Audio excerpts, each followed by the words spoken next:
앞에 가림막도 있고 방역 대책도 조금 완화되고 해서 마스크를 벗고 말씀 나누도록 하겠습니다.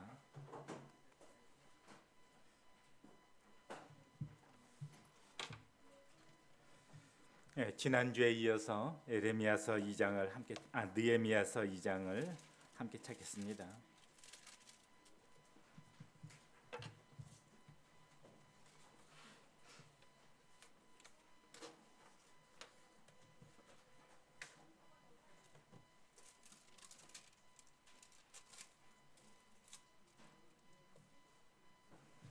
구약 성경 727페이지 느헤미야서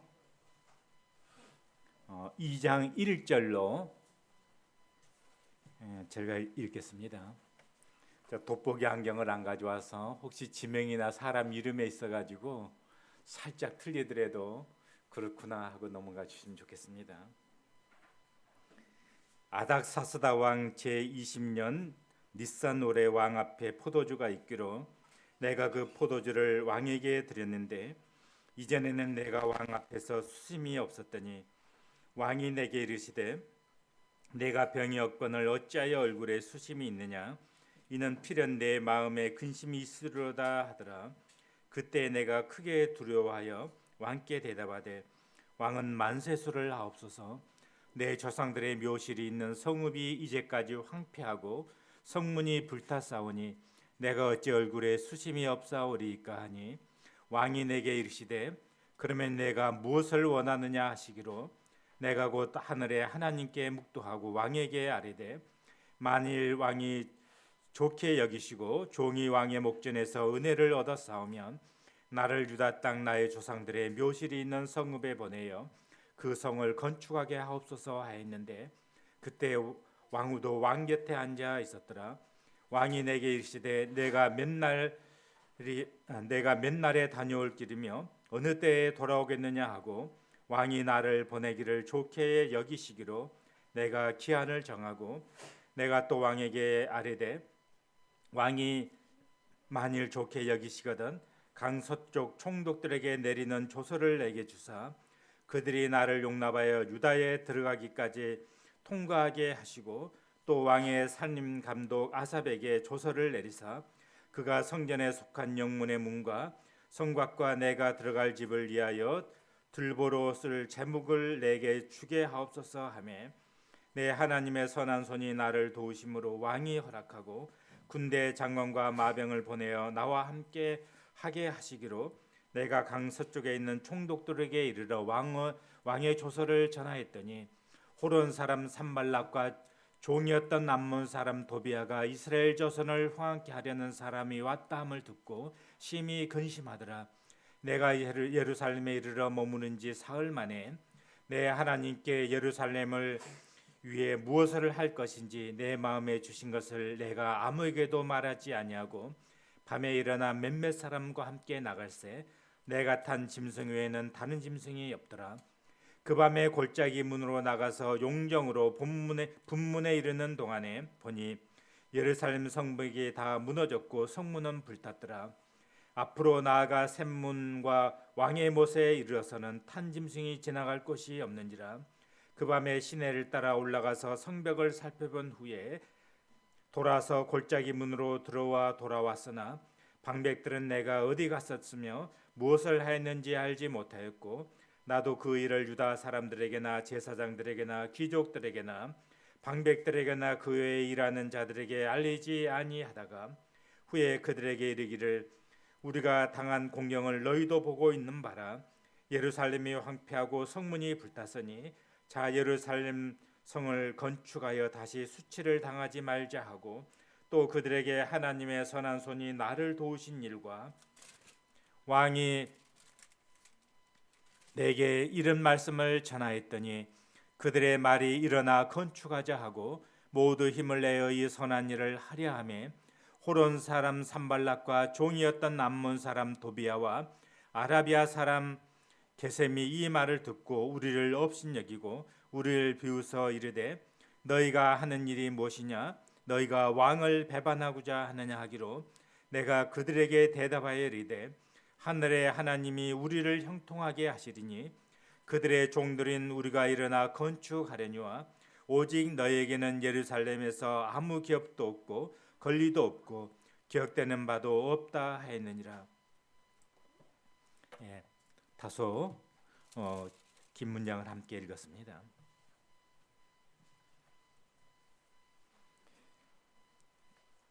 행복한 가정이 이루어지기 위해서 우리에게 어떤 조건이 필요할까요? 먼저는 그 가정을 올바르게 세울 수 있는 질서가 필요합니다. 특별히 그리스도인 가정에 있어서는 하나님의 말씀이 필요합니다. 두 번째로는요, 각 가정의 구성원들이 제 위치에서 제 일을 잘 감당해 주는 것입니다. 세 번째로는요, 그 가정에 안식할 수 있는 그런 보금자리가 필요합니다. 이 세 가지 조건이 잘 맞아지게 되어지면 행복한 가정을 이룰 수 있는 조건이 충족이 되어집니다. 나라의 백성들이 또 행복한 삶을 살기 위해서도 동일한 조건이 요구되어집니다. 일단 그 나라 백성들이 살 수 있는 안전한 그 영토가 필요하고, 그리고 하나님께서 허락하신 주권이 잘 실행이 되어지는 좋은 그런 지도자가 필요하고, 그리고 각지에서 자기 역할을 잘 감당하는 그런 백성들이 있게 되어질 때 그 나라는 부흥되어지고 평안한 그런 나라가 이루어지게 되어집니다. 그렇다면 하나님의 교회에도 어떤 조건이, 부흥되는 하나님의 교회는 어떤 조건이 충족되어질 때 하나님의 교회가 부흥할 수 있을까요? 첫 번째로는 하나님의 말씀이 그 교회 가운데 흥왕하게 되어질 때 그 교회는 부흥된 교회가 됩니다. 두 번째로는 그 하나님의 말씀에 반응하여 성도들이 각자의 위치에서 자기의 일을 잘 감당해 줄 때, 그럴 때 그 교회는 부흥하는 교회가 될 수가 있습니다. 세 번째로는요, 그 교회를 이끌어가고 프로그램과 여러 가지 기능과 활동을 위해서 좋은 그런 그러니까 성도들이 모일 수 있는 그런 거처가 마련되어져 있을 때 그것도 하나의 부흥의 조건이 되어집니다. 그래서 성도들이 마음껏 예배드리고 또 교제하고 또 복음 전할 수 있는 그런 환경이 주어지게 될 때, 그럴 때 이 세 가지 요소가 잘 이루어지게 되어지면 그 교회는 부흥하는 교회가 되어집니다.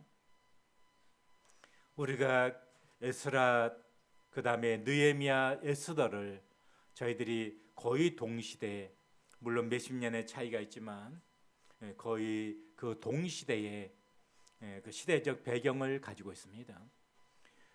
그러나 그 에스라서를 보게 되어지면 그 하나님께서 예레미야로 하신 말씀을 이제 이루게 하시려고 이제 그 페르시아 왕 고레스가 이제 정권을 잡게 됐을 때 그 유다 민족들로 하여금 이제 그 예루살렘으로 돌아가서 성전을 다시 건축할 수 있도록 허락을 합니다. 그래서 수룹바벨을 중심으로 해서 돌아온 사람들이 성전을 건축하는 그런 내용들을 에스라서를 보게 됩니다. 그 다음에 이제 성전이 건축되는 여러 우여곡절들을 통해서 이제 방해를 이겨나가면서 이제 성전을 건축하게 되는데, 성전이 건축되고 나서 누가 필요하죠? 성전에서 봉사할 레위 사람들과 그리고 그 하나님의 말씀을 증거하게 될 또 제사장이나 또 학사가 필요했습니다. 그 일에 합당한 사람이 그 에스라였었기 때문에 하나님께서는 그 에스라를 통해서 그 일을 이루어갔습니다. 에스라는 그 제사장 아론의 16대 손이고, 그리고 여호와의 율법에 아주 능통한 사람이고, 또 학사라 불려지고 있고, 또 제사장 직분을 감당하는 그런 사람이 에스라입니다. 그래서 에스라서는 성경 건축과 하나님의 말씀이 가르쳐지고 선포되어지는, 그리고 성전에서 하나님께 드려지는 예배가 회복되어지고 풍성한 예배가 드려지는 그런 모습들을 담고 있습니다. 그러면은 느헤미야서는 어떤 것입니까? 느헤미야서는 백성들의 안정과 안위를 위해서 이제 성전이 건축되었지만 예루살렘 성은 황폐되어져 있고 성문은 다 불타 있는 상황입니다. 그러면은 이제 굉장히 상황적으로는 불안정한 상황이죠. 그렇게 되어지면은 외부 침략을 받게 되어지면 성전도 금방 무너질 수 있고, 그 다음에 유다 백성들의 그 안정이 무너지게 되어지면 다른 부분에서도 좀 불안하고 많이 어려움을 겪게 되어지는 것이죠. 그래서 그 느헤미야서는 성전 건축에 대한 이야기가 아니고요, 이제 예루살렘 성을 재건하는 일과 불타버린 그런 성문을 다시 세워서 이제 안정되게, 그 백성들이 안정되게 생활할 수 있는 그와 같은 일을 담고 있는 것이, 그래서 성 건축과 성문의 건축의 일을 담고 있는 것이 느헤미야서입니다. 우리가 교회를 생각을 하게 될 때에 그 교회 가운데 그 말씀이, 하나님의 말씀이 강단이나 교제나 다른 상황 속에서 흥황하고 또 담대하게 증거되어지고 전파되어지고 하나님께 드려지는 예배가 풍성해져야 되는 것은 다른 일보다 우선입니다. 그러나 교회가 그 기능을 조금 더 활발하게 나타낼 수 있고 성도들이 조금 더 안정되게 생활하기 위해서는 또 그와 같은 여건이 갖춰지는 것도 또 필요한 부분들입니다. 가정을 이루게 되어지면 부부간의 좋은 관계나 가정 안에서 질서나 정서적인 이와 같은 부분들이 아주 중요한 부분들이지만, 그러나 또 안정된 삶을 위해서 이제 거처에 대한 것을 또 기도하고 준비하는 것처럼 하나님의 교회도 이런 부분들도 필요하리라고 생각을 합니다.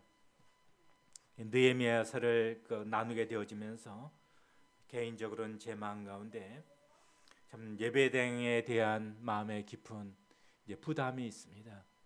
그러나 꼭 그 예배당에 대한 것만 초점을 맞춰서 느헤미야를 또 받아들이지 않아도 좋겠습니다. 2장을 1절을 함께 보시겠습니다. 아닥사스다 왕 제20년 니산월에 왕 앞에 포도주가 있기로 내가 그 포도주를 왕에게 드렸는데 이전에는 내가 왕 앞에서 수심이 없었더니, 그 1장 1절에서는 아닥사스다 왕 기슬루월입니다. 여기는 이제 그 니산월이죠. 그래서 여기 유대력을 보통 이렇게 그 달력으로 따지게 되어지면 해가 이렇게 바뀌게 되는 것인데, 여기는 그냥 아다사스다 왕 똑같이 그 20년으로 되어져 있죠. 이거 유대력으로 따지게 되어지면은 같은 해가 되어지는 것입니다. 갭 차이는 약 4개월의 갭 차이가 있는 것이에요.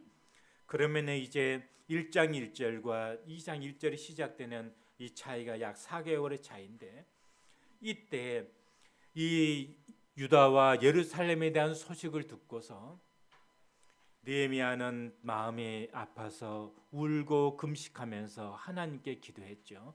그래서 제가 1장을 나누면서 이렇게 두 축으로 요약을 했습니다. 첫 번째로는요, 자기 백성들에 대한 관심과 그 다음에 그 백성들을 위한 기도, 이 두 축을 느헤미야서 1장에서 봤다면 이제 이 시간에 2장과 3장을 통해서는 그 일에 대한 계획과 또 실행에 대한 모습을 보고 싶습니다.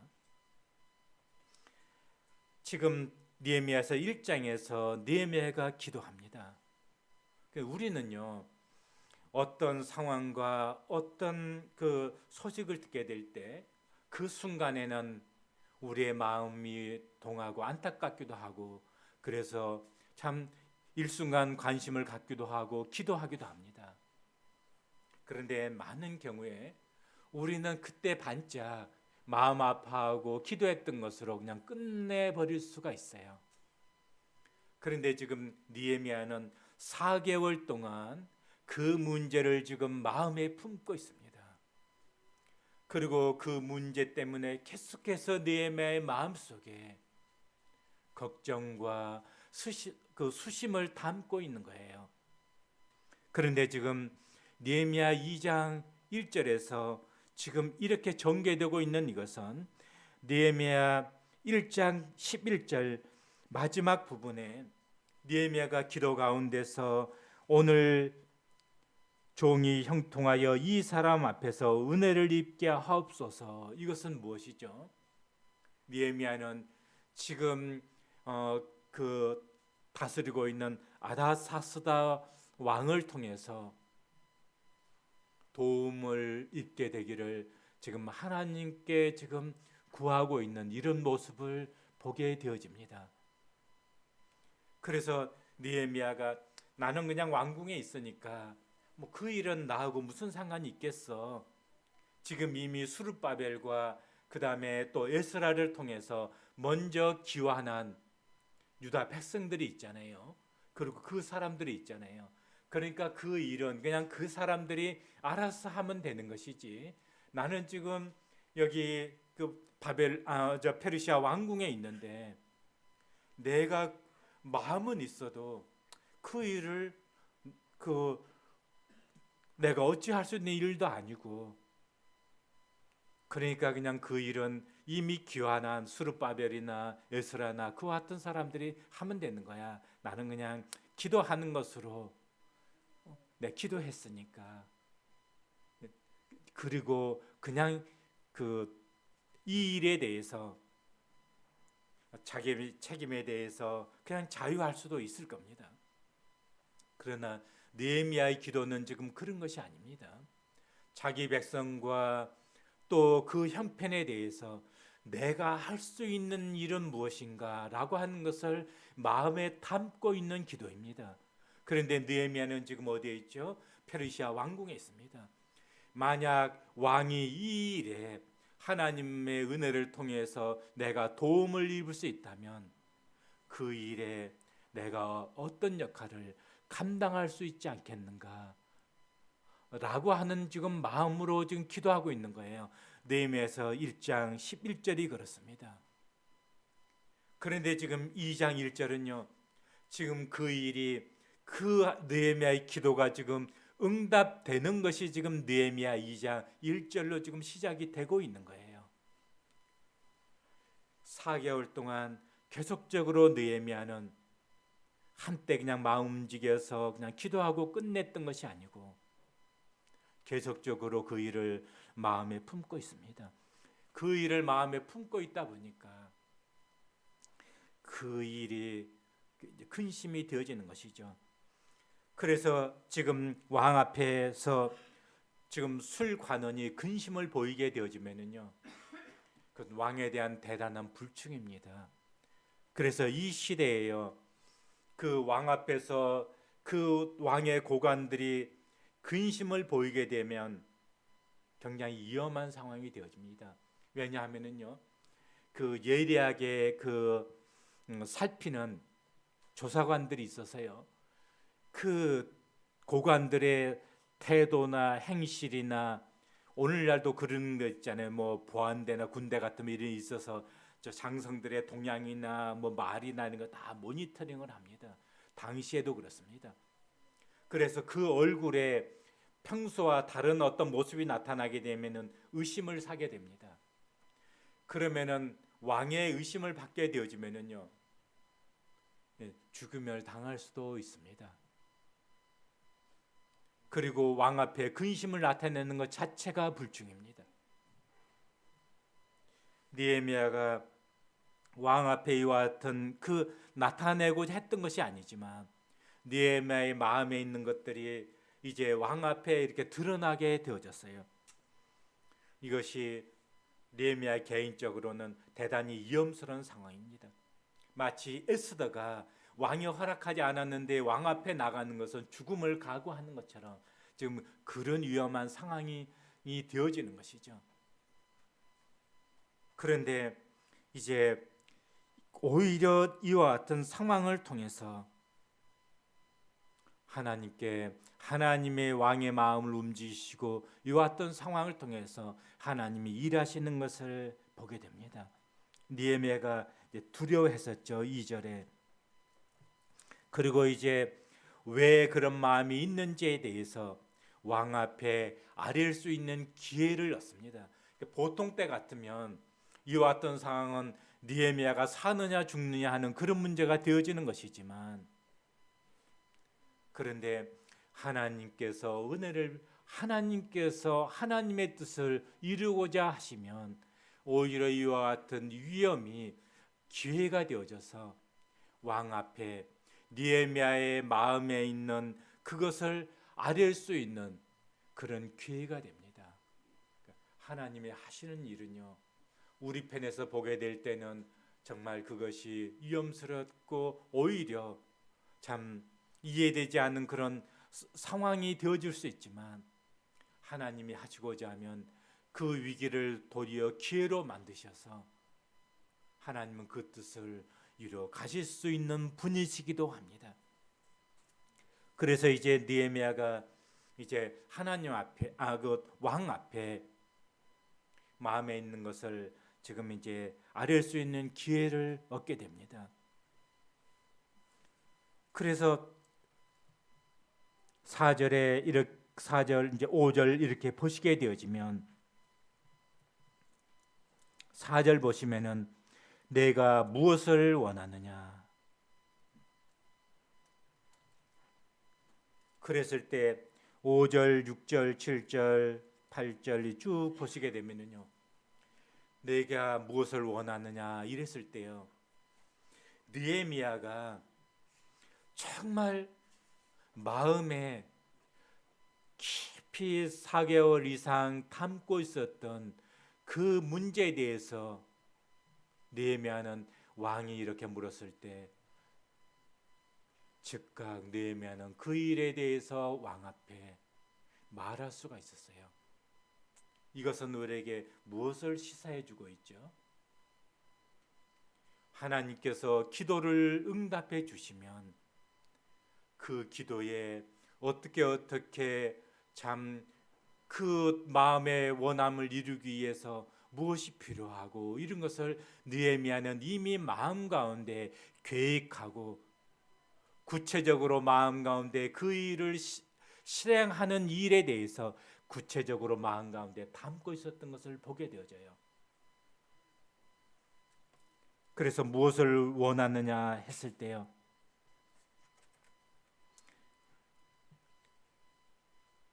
느헤미야는 왕 앞에서 그 일에 대해서 분명하게 답변합니다. 그래서 우리가 어떤 일을 이루어감에 있어서는 우리가 무엇을 이룰 것인가, 무엇을 할 것인가 라는 것에 대한 분명한 목적과 비전이 분명할 수 있어야 됩니다. 왜 이 일을 해야 되는지에 대해서.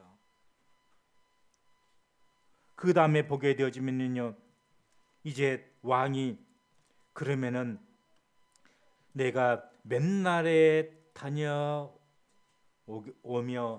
언제 오겠느냐.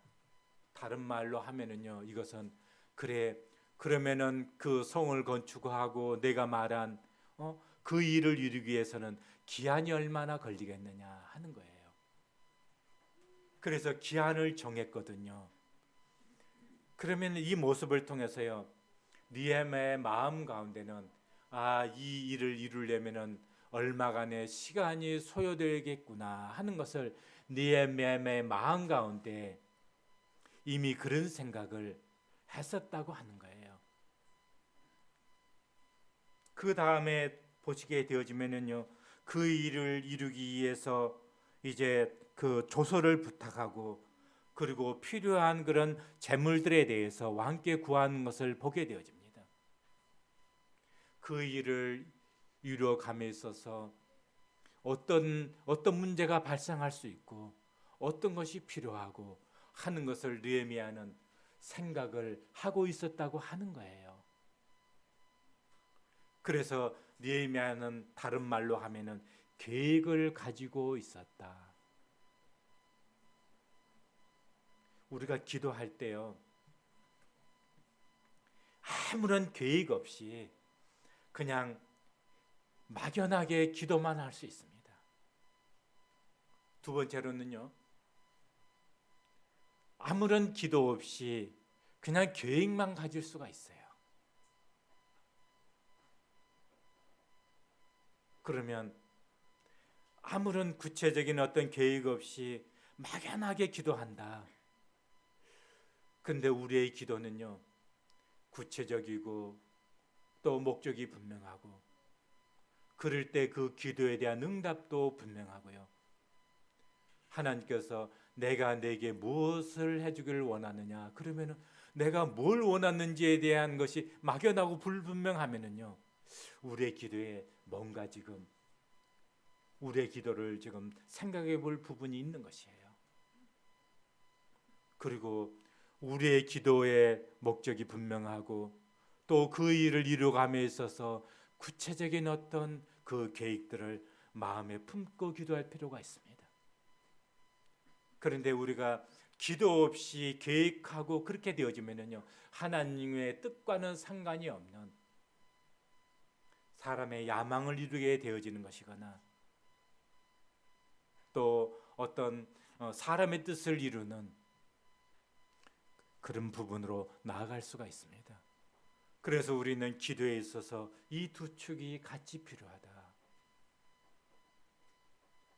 우리는 계획을 갖는 것과 그 계획이 하나님의 뜻 가운데 이루어지기를 바라는 느헤미야의 기도가 지금 그런 것입니다. 그런데 여기에서 다른 한 부분을 좀 생각해 보고 싶은 부분들이 있어요. 우리 이 느헤미야가 보게 되어지면은 7절 보시게 되어지면은요, 왕의 도움을 구합니다. 8절 또 그 왕의 도움을 구하고 9절 군대 장관과 마병을 보내어 나와 함께 하게 하시기로. 그래서 군대 장관과 마병의 도움을 받습니다. 그러면 에스라서를 한번 찾아보겠습니다. 에스라서 7장 6절을 한번 보시겠습니다.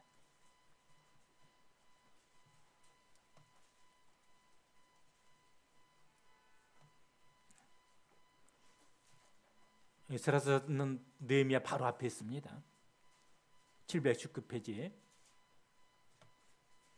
이 에스라가 바벨론에서 올라왔으니 그는 이스라엘의 하나님 여호와께서 주신 모세의 율법에 익숙한 학자로서 그의 하나님 여호와의 도우심을 입음으로 왕에게 구하는 것은 다 받는 자이더니. 에스라는요, 왕에게 신뢰받는 사람이었어요. 이것은 에스라는 왕에게 여호와 하나님을 믿는 하나님의 제사장이다 하는 부분에서 신뢰받는 자였습니다. 그래서 에스라가 귀국하게 될 때 왕에게 구하는 것은 모두 다 받을 수 있는 그런 사람이었어요. 그래서 이제 7절 보시게 되면은 아다사스다 왕 제7년에 이제 예루살렘으로 올라오게 됐는데, 그러면은 느헤미야보다도 13년 이전에 이제 에스라가 올라오게 된 것이죠. 그런데 이제 8장 21절을 한번 보시겠습니다.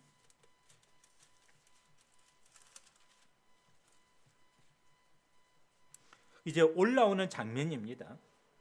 그때 내가 아하와 강가에서 금식을 선포하고 우리 하나님 앞에서 스스로 겸비하여 우리와 우리 어린 아이와 모든 소유를 위하여 팽탄한 길을 그에게 강구하였으니 이는 우리가 전에 왕에게 아뢰기를 우리 하나님의 손은 자기를 찾는 모든 자에게 선을 베푸시고 자기를 배반하는 모든 자에게는 권능과 진노를 내리신다 했으므로 길에서 적군을 막고 우리를 도울 보병과 마병을 왕에게 구하기를 부끄러워하였습니다.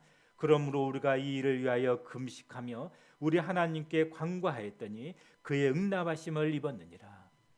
에스라는 그 귀환하는 과정 가운데 많은 어려움이 있잖아요.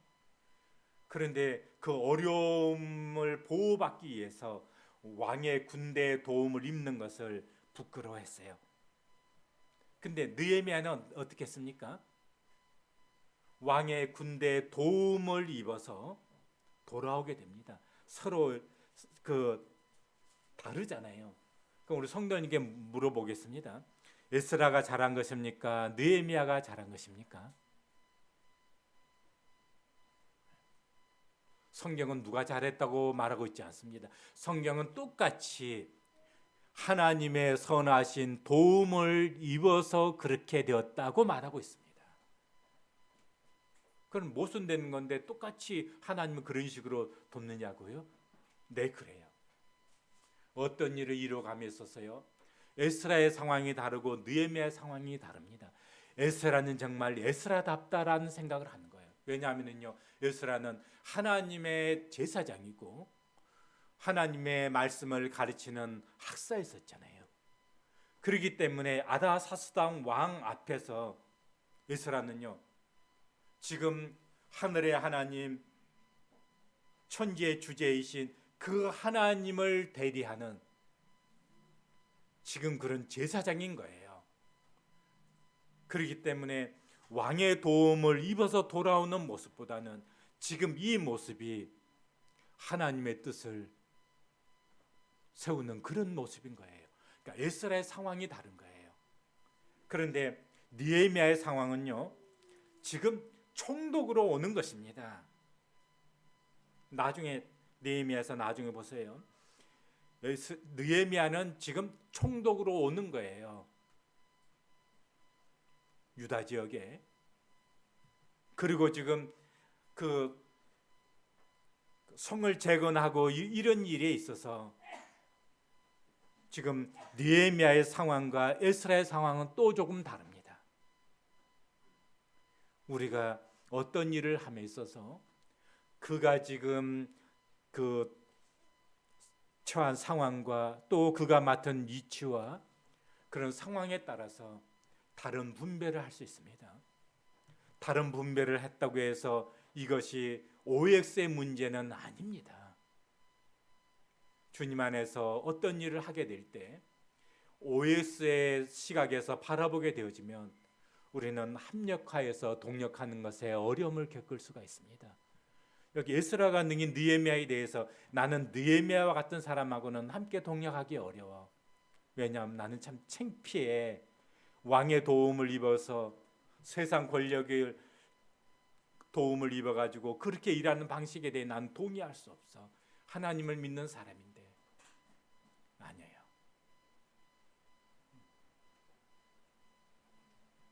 자, 다시 느헤미야서로 돌아가겠습니다.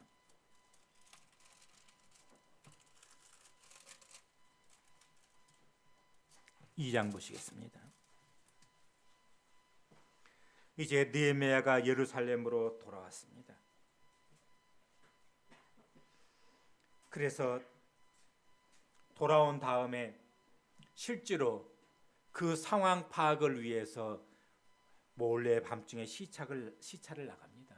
이미 그 소식을 들었지만 실제로 느헤미야가 그 현장에 가서 그 상황을 면밀하게 파악을 합니다. 그리고 그 상황을 느헤미야가 실제로 깊이 이해를 합니다.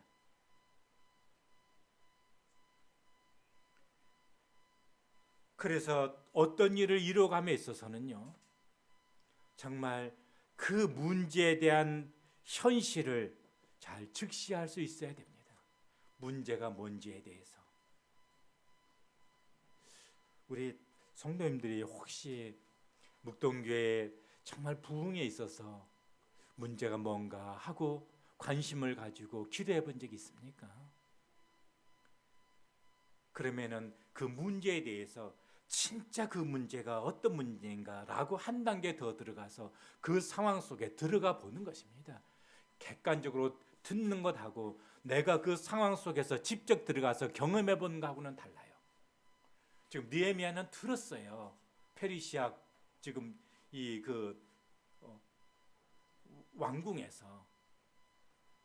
그런데 지금 예루살렘에 와서 그 상황 속에 직접 들어가서 살펴봅니다. 다를 수 있습니다. 말만 앞세운 것이 아니고요. 그 상황을 정확하게 이해하기 이전에는 느헤미야는 아무한테도 얘기하지 않았어요. 동행하는 자 몇 사람과 함께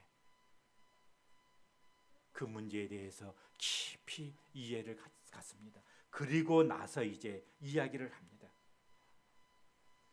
어떤 일이 이뤄가기 위해서 왕의 마음을 얻는 것이 필요했고요.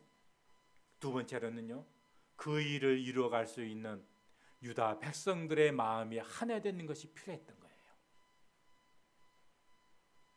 교회도 어떤 일을 이루어가려면요, 성도들의 마음이 하나 될 때 가능합니다. 저는 묵동교회 예배당의 문제라든지 또 다른 어떤 그 교회 기능을 실현해 가는 그런 문제라든지 그럴 때요, 주일학교 문제, 학생의 문제, 여러 문제들 있을 수 있잖아요. 전도의 문제.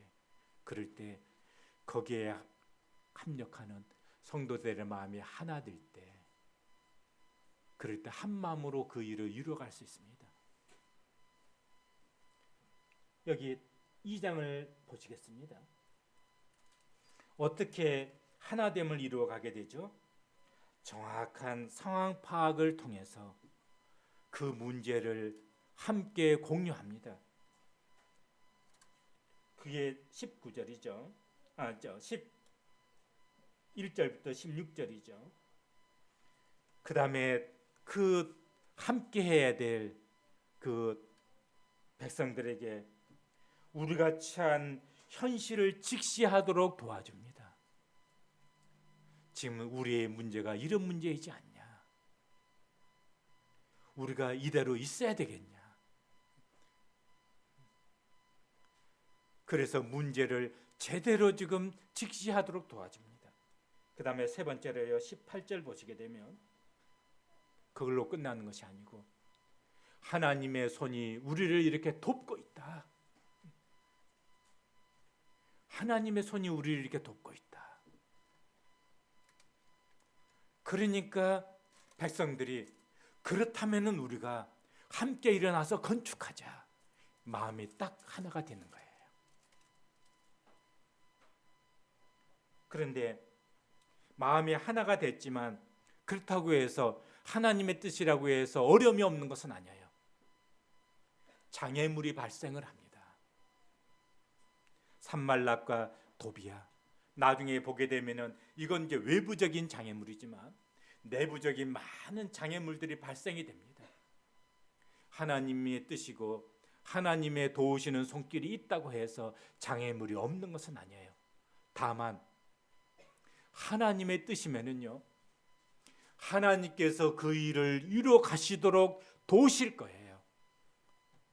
그것이 장애물을 극복해 가는 방법입니다. 20절 보시게 되면요, 하늘의 하나님이 우리를 형통하게 하실 것이다. 왜? 이것은 하나님의 원하는 뜻이기 때문에 하나님이 이 일을 인도하시면은요, 이 일을 마치시기까지 하나님이 이 일을 이루어 가실 것이다. 그러면서 장애물을 극복해 갑니다. 문제 앞에 주저해 버릴 수가 있지만 하나님의 뜻이면 하나님이 이루어 가실 것이다. 그리고 이제 3장 1절을 보시게 되면 그 일을 3장은 읽지 않았습니다. 3장 1절만 보시겠습니다. 그때 대제사장 엘리야십이 그의 형제 제사장들과 함께 일어나 양문을 건축하여 성별하고 문짝을 달고 또 성벽을 건축하여 한메아 망대부터 하나엘 망대까지 성별하였고 그 다음은, 자 이제 3장에서는 그 일이 실제적으로 실행되어져 가는 과정을 담고 있는데 여기 보시게 되어지면은 가장 3장의 가장 중요한 단어가 나와요. 그것은 함께라고 하는 단어예요. 함께라고 하는 단어를요 설명해 주는 단어가 2장 1절에 3장 2절에 시작되고 있는 그 다음은이에요. 그리고 3장은요 계속해서 그 다음은 그 다음은 그 다음은 이렇게 반복이 되고 있어요. 그게 3장이에요. 그 다음이라고 하는 말이 무슨 뜻이죠? 일을 분담했다는 거예요. 혼자 하는 것이 아니고 일을 모두가 분담했다는 거예요. 그리고 자기 몫을 감당했다는 거예요. 하나님의 교회 일은요 한 사람이 하는 것이 아니에요. 우리 몸의 기능을 한 지체가 한 모든 기능을 담당하는 것이 아니에요. 몸에 붙어서 각자의 제2취에서 자기의 기능을 감당하는 것이 몸이잖아요. 이게 교회질을 배울 때 그리스도는 교회 머리시다, 성도는 그 몸의 지체다, 핵심이잖아요. 그래서 은사를 말하고 있는 것이잖아요. 하나님의 교회 일도 그런 것입니다. 혼자 하는 것이 아니에요. 그 다음은 그 다음은. 그것이 느헤미야 3장입니다. 나중에 한번 직업군을 한번 보세요. 직업군 보면 아주 다양합니다. 1절에서는 제사장이 대제사장이죠. 8절에서는 향품 장사가 무슨 담 쌓고 하는 일을 제대로 해봤겠습니까? 향품 장사 나오죠. 9절 보시게 되면요 또 권세 있는 집안이 나와요. 12절 보시게 되면 또 여자도 등장이 되어져요. 7절 보시게 되면요 혼자 감당하기 어려우면요 합력하여 가지고 합동으로 하는 것도 나와요. 10절, 23절, 29절 보게 되면요 자기 집 맞은편, 자기 집 근처, 기본적으로 내 집 근처, 내가 정말 할 수 있는 그 가까운 곳부터 이렇게 감당하는 이런 모습들도 보게 되어져요. 3장 모습입니다. 1절에 양문으로 시작해가지고 3장 마지막 절이 양문까지, 그것은요 양문으로 시작해서 양문까지니까 전체 성벽이 완성되어지는 이와 같은 모습을 보게 되어져요. 혼자가 아니에요. 만약 묵동교회에 어떤 일을 이루어감에 있어서 혼자 하는 것 아닙니다. 어떻게 해요? 3장 1절에 함께라는 단어가 어떻게 이루어지고 있다고 제가 말씀드렸죠. 그 다음은 그 다음은 그 다음은 분담 사역이에요. 모두 다가 죄의취해서 자기가 감당할 몫을 감당해 주는 거예요. 저는 묵동교회에 대해서 감사한 부분은 묵동교회가 지금 이렇게 굴러가고 있는 이와 같은 이면에 장로들 말고요 각자 위치에서 분담해서 힘에 겹도록 감당해주는 우리 형제님들이 계시고 자매님들이 계셔서 묵동교회가 지금 이만큼 굴러가고 있는 것입니다. 그런데 제가 보지 않았습니다. 5절로 기억되는데 보게 되면요 자기 역할을 부담하지 않는 그런 사람들도 있어요. 딱 한 번 나옵니다. 다 자기 역할을 감당해 주는데 그렇지 않은 사람도 있구나. 그래서 교회 일을 이루어감에 있어서 우리 성도님들이 관심 가져주시고 기도해 주시고 그리고 그 일에 대해서 구체적인 플랜에 함께 뛰어들어와 보시고 그리고 내 위치에서 내 역할을 감당해 줄 수 있게 되기를 바랍니다. 광고 말씀이 이미 있었기 때문에 제가 5분 좀 추가 사용해서 좀 죄송합니다. 마치고 5분 동안 좀 쉬시고 40분부터 분반 함께 나누는 시간 갖도록 하겠습니다.